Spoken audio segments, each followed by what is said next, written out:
aqui para ouvir a vossa palavra, mas nós estamos porque o Senhor nos deu essa oportunidade e nós agradecemos por essa oportunidade, em nome de Jesus. Amém. Uma boca genuína. Amados, a paz do Senhor a todos. Eu desejo fazer uso do livro sagrado que se encontra em Evangelho escreveu São Lucas, capítulo 18, versículo 9. Evangelho escreveu São Lucas, capítulo 18, versículo 9 e 20 anos. A palavra do Senhor diz, todos encontraram? Lucas capítulo 18, versículo 19, versículo 9. Capítulo 18, versículo 9. A palavra do Senhor diz: propôs também esta parábola a alguns que confiavam em si mesmos, e por se considerarem justo e desprezavam os outros. 2 homens subiram ao templo com o propósito de orar. Um fariseu e outro publicano. O fariseu, posto em pé, orava de si para si mesmo, desta forma: ó Deus, graça te dou, porque não sou como os demais homens, roubadores, injustos, adúlteros, e nem ainda como este publicano. Jejuo 2 vezes por semana e dou o dízimo de tudo quanto ganho. O publicano, estando em pé, longe, não ousava nem ainda levantar os olhos para o céu, mas batia no peito, dizendo: ó Deus, se propício a mim, pecador. Digo-vos que este desceu justificado para sua casa, e não aquele, porque todo aquele que se exalta será humilhado, mas o que se humilha será exaltado. Louvado seja o seu nome. O maior mal do ser humano é confiar em si. O maior mal do ser humano é acreditar que pelas suas próprias forças ele pode chegar ao céu. O mal de todos que estão sobre a terra é acreditar que pode atingir uma perfeição sem a palavra do Senhor. E o mal de muitos que nós conhecemos no mundo é achar que já são perfeitos. Então a primeira parte aqui fala o seguinte: uma parábola para alguns que confiavam em si mesmo. Então todo mal, toda a desvalorização no que diz respeito à espiritualidade está concentrada no egocentrismo que o ser humano acredita que, olhando para o outro através de uma analogia, ele chega a dizer: eu sou melhor do que ela, eu sou melhor do que ele. E assim ele caminha numa falsa santidade que, do ponto de vista dele ou dela, ele é um representante legítimo de Deus. Mas aí que está o erro, porque a maioria daquelas pessoas que confiam que na sua aparência, na sua confiança própria, se coloca como melhor do que o outro, ele se encaixa perfeitamente na vida de um fariseu. Quem eram os fariseus? Os fariseus eram aquele grupo de pessoas que, embora tivesse o conhecimento da palavra, tivesse o conhecimento dos costumes, tivesse o conhecimento dos comportamentos bons, vivesse pela moral, porque muitos crentes vivem pela moral, mas Jesus nunca foi moral. Jesus sempre foi ético, porque quem segue pelo sentido moral é porque segue pelo pensamento da maioria, porque moral vem da palavra maioria. Então, porque uma maioria de pessoas acredita em alguma coisa, aquela pessoa passa a crer porque a maioria acredita. Mas muitas vezes a maioria está errada. A maioria está caminhando para o inferno. Porque se nós olharmos para o mundo e a quantidade das pessoas que irão para o inferno é muito maior em relação às pessoas que querem se entregar a Cristo verdadeiramente. Verdade, Senhor. Então, o que acontece aqui? 2 homens subiram ao templo com o propósito de orar. Um fariseu e outro publicano. O fariseu era aquele que conhecia a lei. O publicano era aquele que cobrava os impostos dos judeus para Roma. Então ele era considerado o maior pecador. E o fariseu era aquele que se considerava santo. O exato, o sincero, o íntegro. Então esse publicano, juntamente com o fariseu, foram lá no templo fazer o quê? Eles foram orar. E orar significa conversar. Então, se eles foram lá no templo, eles foram conversar com Deus para colocar diante de Deus toda a sua necessidade, toda a sua integridade, toda a sua sinceridade, do ponto de vista de cada um. Então, o ser humano calado, ele é uma coisa. O texto diz que eles foram para o templo. Até aí, nós não sabemos dizer quem é o mais santo e quem é o mais pecador. Porque eles vão para o templo orar, mas quando eles chegam lá, eles se revelam. Então, quando você olha para uma pessoa, cuidado com a sua avaliação. Ah, essa mulher, acho que não é santa não, olha como ela se veste. Ah, essa mulher não é santa, esse homem não é santo, olha o jeito dele, olha o olhar dele, olha o andar dele. Mas até aí, toda a nossa avaliação do externo não é nada, é falso. Porque esses homens foram para o templo, quem via os 2 homens andando, o publicano e o fariseu, eram homens normais. Estavam indo para o templo orar. Mas, quando eles começam a abrir a boca, aí há a revelação do caráter. Do que realmente a pessoa é. Enquanto a pessoa está de boca calada, a pessoa parece ser uma simples pessoa ou até avaliada como uma não homem de Deus ou mulher de Deus. Mas quando abre a boca, a gente vai saber exatamente do que se trata, e quem é de Deus e quem não é de Deus. Então esses homens vão lá para o templo. Quem fala primeiro? O fariseu. E olha o que o fariseu fala. Até então a gente achava e não tinha certeza se ele era um homem arrogante. Se ele achava muito maior e superior ao publicano.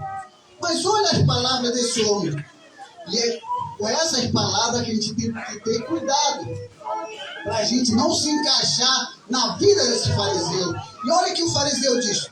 O fariseu, posto de pé, orava de si para si mesmo. Então ele olhava para si e dizia, por ele ser assim, ele tinha uma certa consideração diante do divino. Então tenha cuidado com isso. Quem precisa de Deus aqui? Amém, Senhor. E se eu disser para vocês que eu não preciso de Deus? Eita. Aí tem uma heresia, eu vou explicar. Quando nós vamos para o dicionário avaliar a palavra precisar significa para uma ação positiva, de acordo com uma necessidade. Ou seja, eu estou com fome Eu preciso comer para saciar minha fome. Uma vez que eu como e sacio a minha fome, eu não preciso mais comer. Então eu deixo a comida de lado e eu só vou comer novamente quando eu precisar. Veio o frio, eu me agasalhei, porque eu preciso daquela roupa para me agasalhar. Quando veio o verão e começa a esquentar, o que você faz? Você tira aquela roupa, porque é frio, você guarda aquela roupa lá no guarda-roupa, porque você não precisa mais dela. Então, precisar é para algo momentâneo. Na realidade, nós não devemos precisar de Deus, porque se nós precisarmos de Deus, nós vamos usá-lo para uma situação de necessidade. E uma vez que Deus te dá o que você quer, você vai deixar Deus de lado. Isso significa a palavra precisar para uma situação momentânea. Aí nesse caso, qual é a melhor expressão? Você não deve dizer que você precisa de Deus. Você deve dizer, eu sou dependente de Deus. Aleluia, Senhor. É muito mais do que precisar. Verdade, Pai. Glória a Deus. Porque precisar é para algo momentâneo, só por uma necessidade. Mas depender para toda a vida. Ou você pode estar com frio, ou pode estar com calor. Se você depende de Deus, você depende de Deus para respirar, você depende de Deus para ser protegido, você depende de Deus para ser abençoado. Parece a vida. Você não precisa da vida, você depende da vida. A vida não pode te deixar nem um segundo. Tem que conviver com você toda a vida. Então, nós não precisamos de Deus, porque senão vai ser só para receber bênção. É por esse motivo que tem muito cristão aí fora que precisa de Deus só para uma bênção. Recebeu a bênção, não precisa mais de Deus, porque ele foi abençoado. Agora, depender é independente de receber bênção ou não. Porque depender é o tempo todo o Senhor está contigo. Então esse fariseu orava de si para si. E ele dizia, ó Deus, graça te dou, porque não sou como os demais homens. Ele se achava melhor do que qualquer outro homem. Roubadores, ele dá qualidades, os adjetivos. Eles são roubadores, eu não sou. Eles são injustos, eu não sou. Eles são adúlteros, eu não sou. E nem ainda como esse publicano, ele aponta para o que estava ao seu lado, o publicano, que havia subido juntamente com ele para o templo para orar. Então esse homem se considera super santo. E na realidade, ele não era santo. E na realidade, ele não estava de acordo com os propósitos divinos. E ainda diz mais, indo para o lado religioso, eu jejuo 2 vezes. Aqueles lá da igreja só mal jejuam, mas eu jejuo 2 vezes por semana e dou o meu dízimo. Tem gente que acha que dar dízimo justifica. Eu dou o meu dízimo de tudo quanto ganho. E ele fala suas qualidades. Aí o texto continua. E o publicano também estando em pé, de longe. Se ele estava de longe, ele não se achava digno de estar perto da presença de Deus. Mas o fariseu foi para perto, para mostrar as suas qualidades que não existem diante de Deus. E o publicano de longe não ousava nem levantar o olhar aos céus. Isso é reconhecimento de humildade. Mas batia no peito, dizendo, ó Deus, se propício comigo, ó pecador. Aí Jesus diz, digo-vos que este desceu justificado para a sua casa e não aquele. Porque todo que se exalta será humilhado, mas aquele que se humilha será exaltado. Aleluia, então, diante dos 2 homens, aquele que reconheceu que é dependente de Deus, aquele que reconheceu que não pode andar sem Deus, esse voltou justificado para a sua casa. Glória a Deus, mas aquele Pai. que diz, eu sou mais santo que aquele irmão, eu sou mais santo que aquele irmão, esse não volta justificado para a sua casa. E a palavra justificado na Bíblia tem um significado de ser absorvido pelo dano feito, ser absorvido pelo crime feito. Então, o que Jesus está dizendo? Que todos nós aqui fomos justificados pelo Senhor. Ou seja, cada um de nós foi perdoado pelo Senhor. Mas esse perdão só vai continuar, essa justificação só vai continuar se cada um de nós tiver a coragem de reconhecer que nós somos dependentes do Senhor. Glória a Deus, Pai. Aleluia. Porque é isso que dá sentido à vida cristã. É, Jesus. E é essa consciência que nos faz entender por que eu não bebo, por que eu não fumo, por que eu não me prostituo. Porque quando nós perguntamos aí fora para qualquer crente, por que você não bebe? Porque eu sou crente. Por que você não fuma? Porque eu sou crente. Por que você não vai lá para o mundo? Porque eu sou crente. Isso quer dizer que um dia que ele deixar de ser crente, ele vai se tornar pior do que uma pessoa que está no mundo. Você conhece uma história parecida.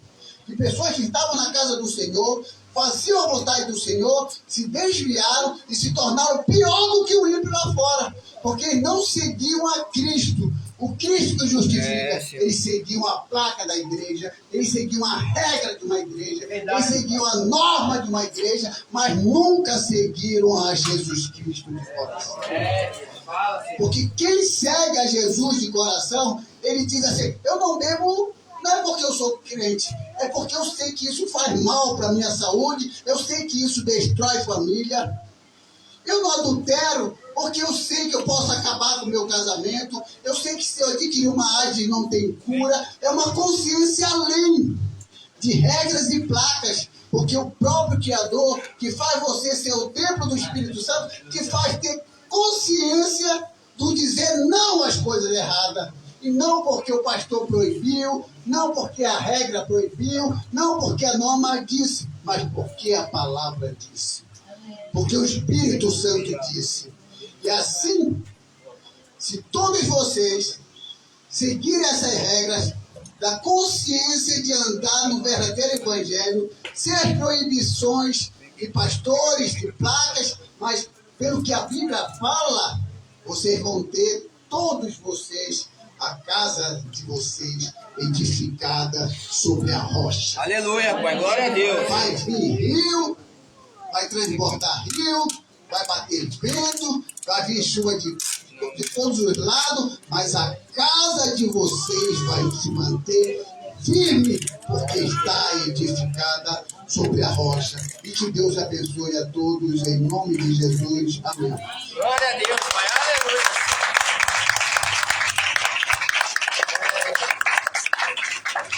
Aleluia. Hoje os moços sabem que se ligaram, aqui estávamos aí,